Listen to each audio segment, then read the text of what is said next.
Shalum and welcome. Welcome to Endtime Reflections. My name is Symmanayah if you're tuning in for the first time. And these are the words I am compelled to present before an awakening, set-apart nation. This is the 49th installment of Endtime Reflections. And I want to bring your attention to the importance of blood evidence. I present the case why it is extremely important, once again, to vet, to examine all things, and seek to identify blood evidence. Be advised, no one can come to the Almighty Father Yahuah except by Yahusha Mashyach. Be equally advised to know that it is stated in John 6:44 that it is the Almighty Father who draws us to Yahusha. His word manifests before us. It is he who draws us to Yahusha, to recognize his word, born of the virgin birth, walked among us, the sacrifice, the resurrection, and that he sent his set-apart spirit in Yahusha's name, referencing John 14:26. Yahusha Mashyach, the word of Yahuah. My brothers and sisters, many of us read scriptures. We listen to people read scriptures. We listen to videos and audios, and we walk among one another, talking about scriptures. But all too often we do not consider the details, the evidence, the proof, the fruit, if one may say. We fail to recognize that Yahuah sent his set-apart spirit to teach us, to comfort us, to bring things to remembrance, and more. We will grow to embrace the fullness of the blood of the Lamb, Yahusha Mashyach. And I will present the case why blood evidence is important. But before I continue, let me say this. The views expressed in these podcasts, do not necessarily reflect the owners, management, and or shareholders of this media platform. Now come with me. Hear, listen, and seek to discern why recognizing blood evidence, proof that we are alive and functioning in set-apartness by the blood of the Lamb, Yahusha. Allow me to present the following as we enter into this subject of blood evidence. John 6:43 and 44. Then Yahusha answered and said to them, do not grumble with one another. No one is able to come to me unless the Father who sent me draws him, and I shall raise him up in the last day. Revelation 7:13 and 14 says, and one of the elders responded, saying to me, who are these dressed in white robes? Where did they come from? And I said to him, Master, you know. And he said, these are those coming out of the great distress, having washed their robes and made them white in the blood of the Lamb. The blood of the Lamb, washed robes. Will we not see evidence, blood evidence, my brothers and sisters? Are we not witnessing it now? Individuals whose robes are being washed by the blood of the Lamb. Revelation 12:10 and 11 say, and I heard a loud voice saying in the heaven, now have come the deliverance and the power of the reign of our Almighty One, and the authority of his Messiah. For the accuser of our brothers who accused them before our Almighty One day and night has been thrown down, and they overcame him because of the blood of the Lamb, and because of the word of their witness, and they did not love their lives to death. My brothers and sisters, who among us can describe what it means to be washed in the blood of the Lamb? Who among us can identify that the blood of the Lamb, Yahusha, works among us daily, even moment by moment? Who is able to receive that we live by every word proceeding from the mouth of the Almighty Father? As it is written in Deuteronomy 8:3. Who among us are aware that we must recognize the blood of the Lamb? And if we recognize the blood of the Lamb, should we not see blood evidence? Evidence of the blood of the Lamb working in us, through us, one towards another. The days are coming and are here now where we must and will begin to identify blood evidence, the proof of redemption, the power of set-apart life, actions that reflect our position of belief correctly. The time is now not only to identify blood evidence, but also discern and obey what must and will be done. Once we see blood evidence, there is work to be done. Consider this, my brothers and sisters. a passage that many just might be tired of me referencing, 1 Peter 4:17 through 19. Because it is time for judgment to begin from the house of the Almighty One, and if firstly from us, what is the end of those who do not obey the good news of the Almighty One? And if the righteous one is scarcely saved, where shall the wicked and the sinner appear?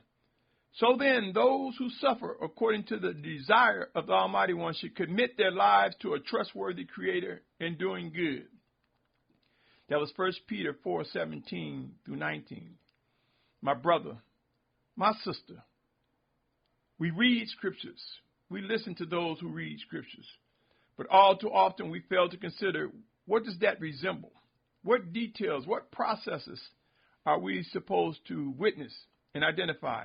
What makes up our behavior as we respond to the scriptures? A good example, a person speak about leaving Babylon, so to speak, or directly. They say, I want to get out of Babylon. They call that America, or some say Babylon is any wicked nation. But yet they fail to understand that there must be actions, at the very least showing preparations being made to leave, educating ourselves on what processes we will go through to leave. Many talk about a final exodus, but don't want to talk about how would that come to be. You see, my brothers and sisters, we ignore that the words presented before us demand actions. We ignore that there are questions that must be answered, questions that begin with words like how, when, where, and with whom, what, and more. Yashar'al, O set-apart family, the Almighty Father has allowed us to witness the framework of a court or the judicial system, and it includes individuals that are accused, a judge, vetting and examination, people possibly testifying, the presentation and review of evidence, and more. For years, my brothers and sisters, we have seen demonstrations of a court system, whether we have been in a court ourselves, seen it on TV, the news, or what have you. And in that framework, that whole process is to end with a judgment and render a verdict of what must be done. You see, my brothers and sisters, we read, true enough, that judgment begins at the house of Yahuah. But we fail to look at all the details and processes of what it brings about so that we can press on and press forward and grow in maturity and set-apartness. Let me read Luke 12:48. But he who did not know yet did what deserved flogging shall be beaten with few. And everyone, here's the key words, to whom much is given, from him much shall be demanded. And to whom much has been entrusted, from him much shall be asked. Do we see blood evidence renewing one another such that we can do what is asked, what is demanded of us? How can we move about correctly without recognizing blood evidence? Evidence of the Lamb of Yahuah, his sacrifice, his resurrection, his set-apart spirit. Ecclesiastes 1:18 say, for in much wisdom is much grief, and he who increases knowledge increases in suffering. Consider this verse, my brothers and sisters. When you look at these teachers, I've seen teachers, mores, pastors, and bishops. I've seen many influential leaders among the set-apart family, and some of them have what one would call a tail sign. They giggle, they laugh.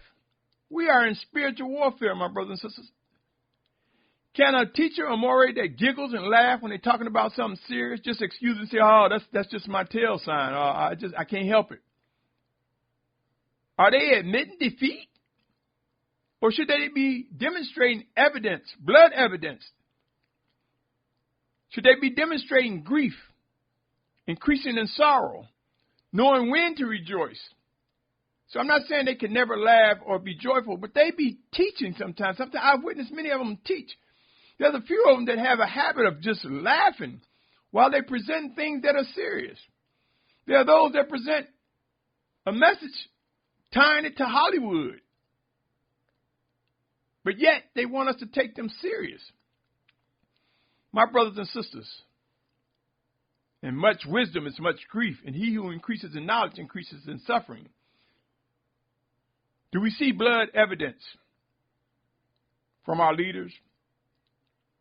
Or are they laughing court jesters? 1 Peter 2:11 and 12 says, Beloved ones, I appeal to you as sojourners and pilgrims to abstain from fleshly lusts, which battle against the being, having your behavior among the nations good, so that when they speak against you as evildoers, let them, by observing your good works, esteem the Almighty One in a day of visitation. My brothers and sisters, we are in spiritual warfare.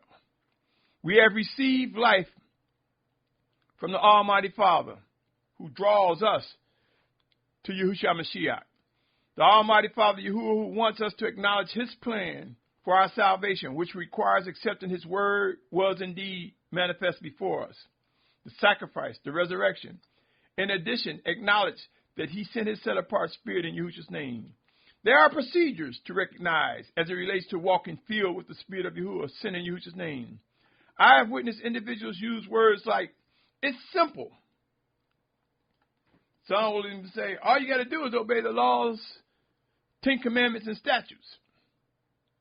Or all you have to do is X, Y, or Z. It is not simple, my brothers and sisters. Look around. Do you see a lot of confusion and uncertainty in the midst of COVID-19? Do you see a lot of uncertainty, anxieties, and fears raising up as civil unrest, economic instability, storms, rumors of wars, earthquakes in diverse places?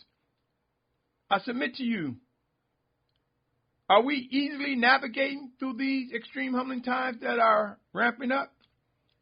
The time is now to ask ourselves, do we see blood evidence? Do we see individuals that demonstrate that they have been washed by the blood of the Lamb, Yahusha? The time is now, I cannot stress enough, to vet, examine the things that are before us, the individuals that are before us. The time is now to determine, do we see proof, blood evidence regarding those accepting the ultimate atoning blood of the Lamb of Yahusha? Do we recognize the need to examine all things? Do we have expectations as we review the evidence, the fruit presented before us, one towards another? I want you to know, my brothers and sisters, good intentions is not always set apart obedience. There's a story with a lesson for us to learn regarding Uzzah, who was struck down by the Almighty Father Yahuah regarding the Ark of the Covenant. The Ark of the Covenant was to be bared on the shoulders of the Levites, and not to be put on a cart. And there was a time the Ark was stolen, and when it was returned in the hands of Yashar'al, it was on a cart, and they didn't readily and quickly take it off the cart and carry it on their shoulders. And Yahuah smote the cart such that the oxen stumbled. But Uzzah knew that the ark was precious, but he did not obey the Almighty Father, knowing that it should not be on the cart. So he reached his hand to catch it, and he was struck dead. 2 Samuel 6:5-7 reads, And David and all the house of Yashar'al, they were dancing before Yahuah with all instruments of fir, wood, and lyre, and with harps, and with tambourines, and with sistrons, and with cymbals. So they having a party. They got the ark back. And when they came to the threshing floor of Nakam, so they didn't immediately do what they were supposed to do and get that ark off the cart.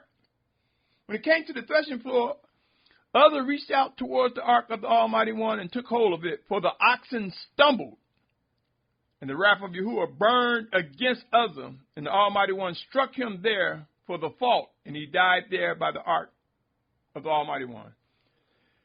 Good intentions are not always righteous, obedient actions, my brothers and sisters. The time is now to rightly identify those among us who present blood evidence that they acknowledge the blood of the Lamb, Yahusha. It is time to establish what do things resemble when we see true blood evidence. Let it be known the power of the blood of the Lamb, Yahusha, cleanses, washes, and make new. Are we not aware of what is written in Revelation?